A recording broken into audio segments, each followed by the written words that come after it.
नमस्कार। एंटन चेखव के बेहद मशहूर नाटक पर आधारित इस कहानी के मजेदार एक्सप्लेनर में बहुत बहुत स्वागत है। आज हम एक ऐसे नाटक पर चर्चा करने वाले हैं जहां शादी जैसा एक गंभीर और रोमांटिक विषय एक बहुत ही अजीब और हास्यास्पद मोड़ ले लेता है। इस नाटक का नाम है द प्रपोजल। सच बताऊं तो ये सिर्फ एक साधारण कहानी नहीं है, बल्कि इंसानी व्यवहार और हमारे अहंकार का एक बहुत ही मजेदार बल्कि कहिए व्यंग्यात्मक चित्रण है। साहित्य की दुनिया के दिग्गज एंटन चेखव ने इस नाटक के जरिए बड़ी ही खूबसूरती से दिखाया है कि कैसे इंसान छोटी छोटी बातों को अपनी नाक का सवाल बना लेता है। सोचिए, एक बहुत ही सामान्य और रोमांटिक इरादा पूरी तरह से युद्ध के मैदान में बदल जाए, है ना अजीब? एक व्यक्ति शादी का प्रस्ताव लेकर आता है, लेकिन प्यार भरी बातों की जगह अचानक चीख पुकार, भयंकर बहस और लगभग जानलेवा स्थिति पैदा हो जाती है। ये पूरी कहानी इसी हास्यास्पद आधार पर टिकी है कि कैसे एक बिल्कुल छोटी सी बात एक बहुत बड़े और बेकाबू हंगामे में तब्दील हो सकती है। तो आज के इस एक्सप्लेनर का सफर इन 6 अहम पड़ावों से होकर गुजरेगा। सबसे पहले किरदार और माहौल, फिर ऑक्सन मीडोज का झगड़ा, उसके बाद एक चौंकाने वाला सच, फिर कुत्तों पर बहस, वो अजीब सगाई और अंत में इस पूरे पागलपन के पीछे का संदेश। ये क्रमिक ढांचा न सिर्फ परीक्षा की तैयारी के लिए एकदम सटीक है, बल्कि इस पूरी मजेदार कहानी को आसानी से समझने का सबसे बढ़िया तरीका भी है। ठीक है, चलिए सीधे इसमें गोता लगाते हैं और देखते हैं किरदार और माहौल। कहानी के बिल्कुल बीचों बीच ये 3 मुख्य किरदार मौजूद हैं। सबसे पहले है लोमोव, एक बहुत ही घबराए हुए लेकिन काफी अमीर जमींदार। बढ़ती उम्र और दिल की घबराहट की बीमारी से परेशान है और बस जल्द से जल्द शादी के लिए एक लड़की की तलाश में है। दूसरी तरफ है नतालिया, जो चुबुकोव की बेटी है। नतालिया घर संभालने में बहुत अच्छी है, लेकिन उनका गुस्सा बहुत जल्दी 7वें आसमान पर पहुंच जाता है। और तीसरे हैं खुद चुबुकोव, नतालिया के पिता। ये ऐसे इंसान हैं जो बात बात पर बहुत ही जल्दी उत्तेजित और भावुक हो जाते हैं। कहानी शुरू होती है जब लोमोव पूरी तरह से फॉर्मल कपड़े जैसे कि कोट और दस्ताने पहनकर अपने पड़ोसी चुबुकोव के घर पहुंचते हैं। लोमोव बहुत ज्यादा नर्वस है। चुबुकोव को पहले लगता है कि शायद लोमोव पैसे मांगने आए हैं, लेकिन लोमोव का असली मकसद तो कुछ और ही होता है। अब कहानी के उस हिस्से की तरफ बढ़ते हैं जहां असली घटना घटती है, यानी ऑक्सन मीडोज का झगड़ा।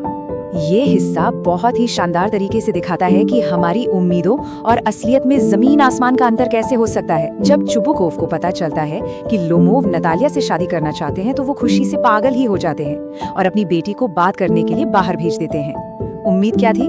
उम्मीद ये थी कि एक बहुत ही प्यारा और रोमांटिक शादी का प्रस्ताव सामने आएगा, लेकिन वास्तविकता, अरे बाप रे! जैसे ही नतालिया और लोमोव बात करना शुरू करते हैं, प्रपोजल तो कहीं पीछे छूट जाता है और दोनों ऑक्सन मीडोज नाम के एक छोटे से जमीन के टुकड़े पर बुरी तरह झगड़ने लगते हैं। दोनों ही पूरे अहंकार के साथ पुराने दस्तावेजों और अपने पूर्वजों का हवाला देते हुए दावा करते हैं कि वो जमीन उनकी है। बात इतनी ज्यादा बिगड़ जाती है कि शादी का प्रस्ताव धरा का धरा रह जाता है और लोमोव गुस्से में लाल पीले होकर घर से बाहर निकल जाते हैं। लोमोव के भारी गुस्से में चले जाने के बाद जो होता है वो और भी ज्यादा दिलचस्प है।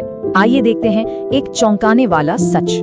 लोमोव के जाने के बाद चुबुकोव अपनी बेटी नतालिया को झल्लाहट में बताते हैं कि अरे, लोमोव वहाँ जमीन पर झगड़ा करने नहीं बल्कि उसे शादी का प्रस्ताव देने आए थे। और बस ये सच खुलते ही नतालिया गहरे सदमे में चली जाती है। जो नतालिया कुछ ही सेकंड पहले लोमोव को कोस रही थी, बुरी तरह लड़ रही थी, वो अचानक पूरी तरह बदल जाती है। वो एकदम घबरा जाती है और अपने पिता से रोते चीखते हुए कहती है कि लोमोव को तुरंत इसी वक्त वापस बुला कर लाएं। ये पल बहुत ही हास्यास्पद है, क्योंकि ये दिखाता है कि कैसे निजी स्वार्थ और लालच के बीच अचानक सच्चाई सामने आने पर इंसान का बर्ताव पलक झपकते ही बदल जाता है। चलिए आगे बढ़ते हैं और देखते हैं कि ये हंगामा कैसे आगे बढ़ता है। कुत्तों पर बहस। इस पूरी घटना के टाइमलाइन पर जरा गौर कीजिए। ये इस पूरी स्थिति के पागलपन को साफ साफ दिखाता है।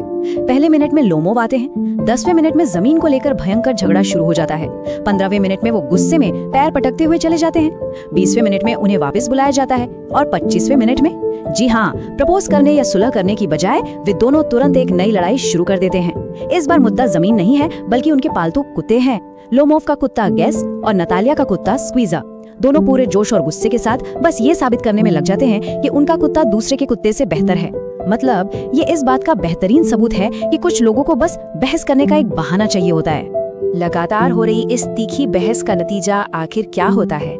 ये हमें कहानी के सबसे चरम बिंदु की ओर ले जाता है, वो अजीब सगाई। क्या लोमोव के तनाव से सच में जान चली गई? खैर, ये सवाल भले ही सुनने में अजीब लगे, लेकिन कहानी में एक पल के लिए ठीक ऐसा ही लगता है। लोमोव पहले से ही बहुत घबराए हुए थे। उनकी सेहत ठीक नहीं थी, उनकी धड़कनें तेज हो रही थी। जमीन और कुत्तों पर लगातार चीखने चिल्लाने और उस भारी तनाव के कारण उनकी तबीयत अचानक बहुत ज्यादा बिगड़ जाती है और वो बेहोश होकर कुर्सी पर धड़ाम से गिर पड़ते हैं। ये देखकर चुबुकोव के तो होश ही उड़ जाते हैं। उन्हें लगता है कि लोमोव सच में मर गए हैं। नतालिया भी डर के मारे कांपने लगती है और वो मर गया चिल्लाने लगती है। एक हल्की फुल्की कॉमेडी अचानक से एक अजीब और खौफनाक मोड़ ले लेती है, जो इसे सच में और भी ज्यादा हास्यास्पद बना देता है। लेकिन ठहरिए, घबराने की कोई बात नहीं है। इस अजीबोगरीब स्थिति का अंत कैसे होता है, इसके कुछ कदम हैं। पहला, लोमोव को किसी तरह होश आ ही जाता है। दूसरा, जैसे ही लोमोव अपनी आंखें खोलते हैं, चुबुकोव बिना एक सेकंड बर्बाद किए जबरदस्ती लोमोव और नतालिया के हाथों को एक दूसरे के हाथ में पकड़ा देते हैं। और तीसरा, आधिकारिक तौर पर संगाई की घोषणा कर दी जाती है। चुबुकोव बस किसी भी कीमत पर ये चाहते हैं कि ये शादी जल्द से जल्द तय हो जाए, ताकि उनके घर से ये रोज रोज का सिरदर्द और ड्रामा हमेशा के लिए खत्म हो। ये पूरा दृश्य इतनी जल्दबाजी और अफरा तफरी में होता है कि ना तो लोमोव को ठीक से कुछ समझ आता है और ना ही वहाँ रोमांस का कोई नामो निशान होता है। तो सबसे अहम बात ये है कि इस पूरे पागलपन के पीछे का संदेश क्या है। इस पूरी कहानी के भीतर कई गहरे अर्थ छिपे हैं, जो परीक्षा के नजरिए से भी बहुत काम के हैं। एंटन चेखोव का यह नाटक मूल रूप से एक कॉमेडी प्ले है, लेकिन इसके विषय काफी गहरे हैं, जैसे कि बहस करने की आदत, इंसान का अहंकार, शादी के पीछे की आर्थिक मानसिकता और ढेर सारी गलतफहमियां। ये नाटक बहुत ही चतुराई से ये दिखाता है कि कैसे इंसान का अहंकार उसे बिल्कुल बचकानी हरकतें करने पर मजबूर कर देता है। इसका सबसे बड़ा सबक यही है कि छोटी छोटी और गैर जरूरी बातों पर होने वाली बहसें कैसे हमारे महत्वपूर्ण रिश्तों को बुरी तरह प्रभावित कर सकती हैं। जरा सोचिए, लोमोव और नतालिया की शादी लगभग टूट ही गई थी, और वो भी सिर्फ जमीन के एक छोटे से टुकड़े और कुत्तों की नस्ल जैसी बेतुकी बातों के कारण। और इस कहानी का सबसे शानदार और विडंबनापूर्ण हिस्सा पता है क्या है? संगाई होने के बाद भी जोड़ा बहस करना जारी रखता है।